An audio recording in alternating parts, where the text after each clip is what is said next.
Les mécaniciens ont tout entendu, des excuses mal racontées, des suppositions absurdes et même quelques infractions. Mais attention, dire la mauvaise chose à l'atelier peut vous coûter cher, parfois des centaines, voire des milliers d'euros de réparation dont vous n'aviez même pas besoin. Dans cette vidéo, nous vous présentons 10 phrases à ne jamais dire à un mécanicien. Certaines d'entre elles peuvent vous amener à payer plus que nécessaire, à recevoir un mauvais service ou même à voir votre voiture sabotée. Restez avec nous jusqu'à la fin, car nous allons vous expliquer une phrase simple qui peut amener un mécanicien à vous respecter comme si vous étiez diplômé dans ce domaine. Nous vous donnerons également de précieux conseils pour trouver un professionnel de confiance. Phrase numéro 1. J'ai déjà cherché le problème sur Google. De nos jours, il est courant que les gens fassent des recherches sur Internet pour trouver ce qui ne va pas avec leur voiture avant de l'emmener chez le mécanicien. Cela peut sembler une bonne idée, mais cela peut coûter cher. Des millions sont dépensés chaque année pour des réparations qui n'étaient même pas nécessaires. Et c'est souvent parce que le problème a été mal diagnostiqué. C'est comme lorsque vous essayez de deviner une maladie en recherchant les symptômes en ligne. Mais au final, c'est le médecin qui doit donner le bon diagnostic. C'est la même chose avec les voitures. C'est le mécanicien qui comprend vraiment. Si vous y allez en disant « je sais déjà ce que c'est, je l'ai vu sur Internet », vous risquez de forcer le mécanicien à ne travailler que sur cette pièce. Et si le problème est autre, c'est vous qui en paierez le prix. La meilleure chose à faire est de laisser le mécanicien l'analyser d'abord. Une fois qu'il vous a dit ce qu'il a trouvé, faites-lui part de ce que vous avez vu et demandez-lui si cela a du sens. Vous montrerez ainsi que vous êtes intéressé, mais que vous respectez ses connaissances. Les mécaniciens apprécient les clients bien informés, mais ils n'aiment pas les personnes qui arrivent pleines de certitudes et qui veulent prendre les devants. Phrase numéro 2. Je vais juste m'asseoir et regarder. Beaucoup de gens ont peur de se faire arnaquer dans un garage, et c'est tout à fait compréhensible. C'est pourquoi il est courant de vouloir s'asseoir sur le côté et de regarder tout ce que fait le mécanicien. Mais cela peut être un obstacle. Même s'il fait tout correctement, le fait d'être observé en permanence peut être une source de stress. Et lorsque vous êtes sous pression, le risque d'erreur augmente. Le mieux est de demander un devis écrit avant le début des travaux. Demandez-lui de vous l'expliquer point par point, approuvez ce qui vous semble logique et c'est tout. Ensuite, laissez le professionnel travailler calmement. Si vous souhaitez l'accompagner, faites-le discrètement et ne posez des questions que de temps en temps, sans trop l'interrompre. Au fil du temps, lorsque vous vous sentirez plus en confiance, le mécanicien vous montrera peut-être même ce qu'il fait et vous expliquera les détails. C'est alors le moment d'en apprendre davantage, comme quelqu'un qui veut comprendre et non comme quelqu'un qui surveille. Phrase numéro 3. Je suis mécanicien. Lorsque vous dites cela à un mécanicien, la première chose qu'il peut penser est « Alors pourquoi ne l'avez-vous pas réparé vous-même » Beaucoup de gens disent cela en pensant qu'ils éviteront d'être trompés, comme si c'était un signe qu'ils comprennent le sujet. Mais dans la pratique, cela peut avoir l'effet inverse. Au lieu d'être respecté, le professionnel peut se sentir irrité ou méfiant. S'il est un bon mécanicien, il peut finir par vous considérer comme un client difficile, qui voudra discuter de chaque étape du travail. Et franchement, personne n'aime travailler sous pression. Au lieu de créer d'emblée une atmosphère tendue, mieux vaut être plus équilibré. Vous pouvez dire quelque chose comme « J'ai une certaine connaissance des voitures et je peux même bricoler quelques trucs, mais dans ce cas, je préfère laisser faire un professionnel. » Vous montrez ainsi que vous comprenez les bases, mais que vous respectez le travail de l'autre personne. Cela vous donne de l'assurance sans paraître arrogant. Vous montrez également que vous appréciez le talent du mécanicien. Si vous n'avez pas confiance dans les services du mécanicien, il est préférable d'obtenir un deuxième avis ou d'aller dans un autre garage. C'est aussi simple que cela. À la fin de la vidéo, nous vous montrerons comment trouver un mécanicien de confiance, alors restez à l'écoute. Phrase numéro 4. Je ne pense pas que ce soit nécessaire. Cette phrase est similaire à la précédente et peut également causer des problèmes. C'est une autre façon de dire au mécanicien comment faire son travail. Et soyons honnêtes, personne n'aime cela, surtout venant de quelqu'un qui ne connaît pas le sujet. De plus, si vous insistez pour qu'il saute une étape ou qu'il n'effectue pas un service qu'il juge important, et qu'il y a ensuite un problème, la responsabilité est entièrement la vôtre. C'est la même erreur que lorsque vous arrivez avec un diagnostic tout fait. Si quelque chose ne va pas, le mécanicien peut dire « C'est le client qui l'a demandé ». Au lieu de cela, la chose la plus intelligente à faire est de demander « Pourquoi cette réparation est-elle nécessaire ?» Montrez que vous avez fait des recherches, le cas échéant, mais ne tournez pas autour du pot. Si le mécanicien insiste, vérifiez s'il a une bonne réputation et si vous pouvez lui faire confiance. Si vous avez encore des doutes, demandez-lui de tout détailler par écrit avant de commencer le travail. Montrez ensuite ce devis à un ami qui s'y connaît et demandez-lui son avis. Avoir cette conversation avant d'autoriser les réparations peut vous éviter bien des maux de cœur. Phrase numéro 5. Je sais que nous étions d'accord, mais j'ai apporté les pièces moi-même. Il est vrai que de nombreux garages réalisent une partie de leurs bénéfices en vendant les pièces. Cela fait partie du métier. Elles sont généralement vendues avec une marge de 30 à 50% au-dessus du prix de revient. Mais si vous aviez déjà convenu que le mécanicien fournirait les pièces et qu'à la dernière minute, il se présente avec les siennes, cela peut être considéré comme un manque de respect. Cela revient à changer les règles du jeu au moment où le travail est sur le point de commencer, ce qui n'est jamais bien vu. C'est pourquoi certains mécaniciens peuvent même refuser de vous servir ou d'installer des pièces que vous avez achetées vous-même. En effet, ils ne savent pas d'où vient la pièce, si elle est d'origine, si elle est en bon état ou si elle est garantie. De plus, le risque d'un problème ultérieur vous incombe. Même si vous pouvez trouver des pièces moins chères à l'étranger, il est préférable de le faire savoir à l'avance. Avant d'approuver le service, dites que vous avez l'intention de prendre les pièces vous-même et voyez si le mécanicien l'accepte. Vous éviterez ainsi les malentendus. Et n'oubliez pas, si la pièce que vous avez apportée ne fonctionne pas, c'est votre responsabilité qui est engagée. Phrase numéro 6. Vous êtes plus cher que mon garagiste habituel. Il est tout à fait normal de vouloir économiser de l'argent, d'autant plus que le coût de l'entretien automobile est très élevé de nos jours. Le coût annuel moyen des réparations et des révisions dépasse désormais le millier de dollars ou le millier d'euros dans de nombreux endroits.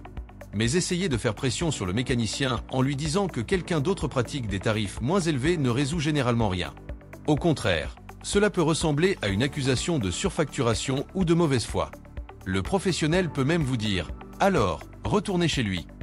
Si l'endroit où vous vous rendez a une bonne réputation, les prix reflèteront probablement la qualité du service, le soin apporté au diagnostic et l'expérience de l'équipe.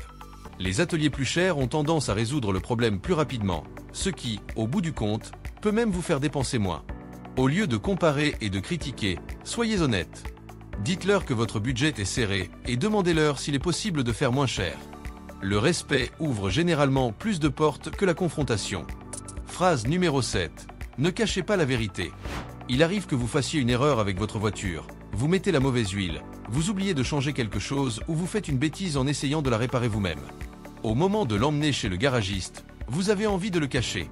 Mais sachez que le fait de mentir ne fera que retarder l'intervention et vous coûtera plus cher au final. Le mécanicien a besoin des bonnes informations pour poser immédiatement le bon diagnostic, tout comme un médecin a besoin de connaître tous les symptômes pour traiter correctement un patient.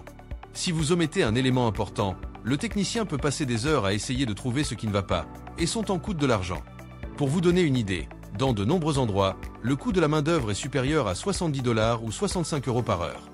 S'il passe 4 heures à essayer de comprendre une erreur que vous connaissiez déjà, cela représente près de 300 € rien qu'en temps. Aussi embarrassant que cela puisse être, mieux vaut être honnête. Admettre l'erreur, c'est gagner du temps et de l'argent. De plus, le mécanicien peut vous donner des conseils utiles pour éviter que cela ne se reproduise. Nous apprenons de nos erreurs. Mais ne faites pas comme si elles n'avaient pas eu lieu. Phrase numéro 8. Demandez la pièce la moins chère que vous puissiez trouver. Tout le monde veut économiser de l'argent, surtout lorsque les réparations automobiles peuvent coûter cher. Mais cette phrase, demandez la pièce la moins chère, est un piège. Si vous avez affaire à un mécanicien peu scrupuleux, il peut en profiter pour vous vendre une fausse pièce ou une pièce de mauvaise qualité.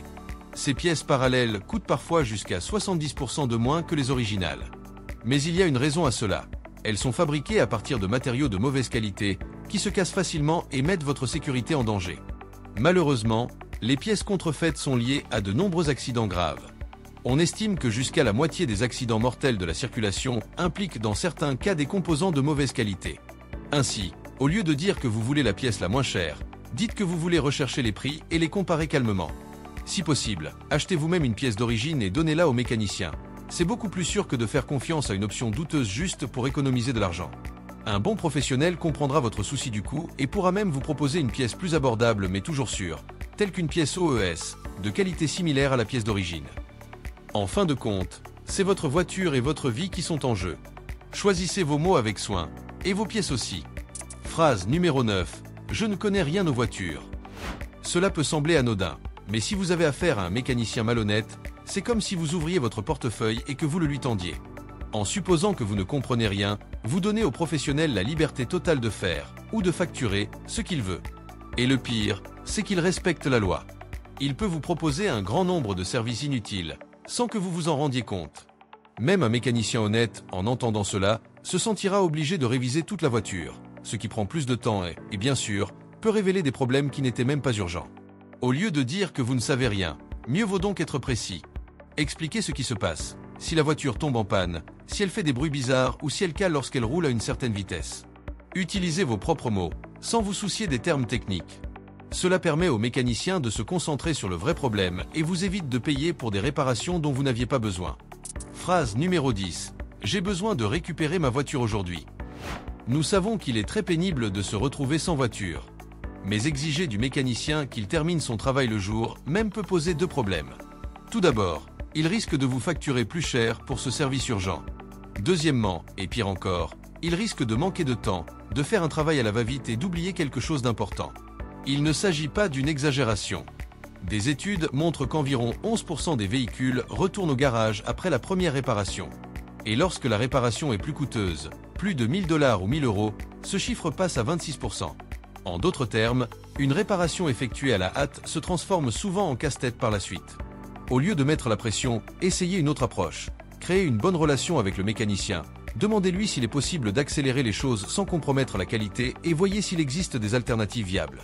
Traiter le professionnel avec respect et patience donne généralement plus de résultats que les exigences et la pression.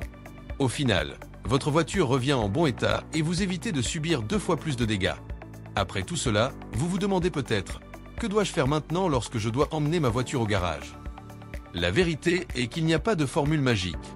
Mais il existe une simple phrase qui peut changer complètement la façon dont le mécanicien vous traite. La voici. Je comprends un peu, mais je préférerais entendre votre avis de professionnel. Cette phrase fait 2 choses à la fois. Elle montre que vous n'êtes pas un profane, c'est-à-dire que vous n'êtes pas quelqu'un qui se laisse facilement berner, mais elle montre aussi que vous respectez le savoir de ceux qui le travaillent tous les jours. C'est l'équilibre idéal. Vous n'êtes pas arrogant, mais vous n'êtes pas non plus naïf. Et vous savez ce que cela génère? Le respect. Les professionnels sérieux aiment les clients qui posent des questions, écoutent et apprécient un bon service. Mais ce n'est pas tout. Si vous voulez vraiment vous protéger des escroqueries et éviter les phrases que nous vous avons montrées ici, il vaut la peine de suivre quelques conseils simples pour trouver un bon mécanicien. Cherchez des références. Demandez à des amis ou à des parents en qui vous avez confiance ou ils ont l'habitude d'emmener leur voiture. La meilleure publicité reste le bouche à oreille. Recherchez des avis en ligne. Consultez les avis sur Google, les réseaux sociaux et même Reclamaki, le cas échéant. Notez les compliments et surtout, la manière dont le garage réagit aux critiques. Demandez des devis détaillés. Les carrossiers sérieux n'ont pas peur d'expliquer chaque élément de la réparation. Et si vous demandez un document où tout est écrit, c'est encore mieux. Méfiez-vous des urgences forcées. Si le mécanicien semble trop pressé de vous convaincre que tout doit être fait maintenant, soyez vigilant. Tous les problèmes ne nécessitent pas une intervention immédiate. Examinez l'organisation des locaux. Cela peut sembler un détail, mais les garages propres, bien organisés et dotés d'un personnel attentif témoignent généralement d'un niveau de professionnalisme plus élevé. Établissez une relation à long terme. Lorsque vous trouvez un bon professionnel, appréciez-le. Soyez loyal, recommandez-le à d'autres et traitez-le avec respect. Cela se traduit par de la confiance, un bon service et des prix encore plus intéressants. En fin de compte, prendre soin de votre voiture, c'est aussi prendre soin de votre argent et de votre sécurité. N'oubliez pas qu'une conversation mal conduite peut coûter cher. En revanche, une approche respectueuse, intelligente et bien informée peut vous ouvrir des portes et vous assurer que vous êtes toujours bien traité. Vous avez aimé le contenu? Alors n'oubliez pas d'aimer la vidéo, de vous abonner à la chaîne et de la partager avec cet ami qui vit dans l'atelier et qui se plaint toujours. Dans les prochaines vidéos, nous vous donnerons d'autres conseils pratiques pour économiser de l'argent, éviter les arnaques et mieux comprendre le monde de l'automobile, même si vous ne savez pas comment changer une roue de secours. Au plaisir de vous y retrouver. À la prochaine fois.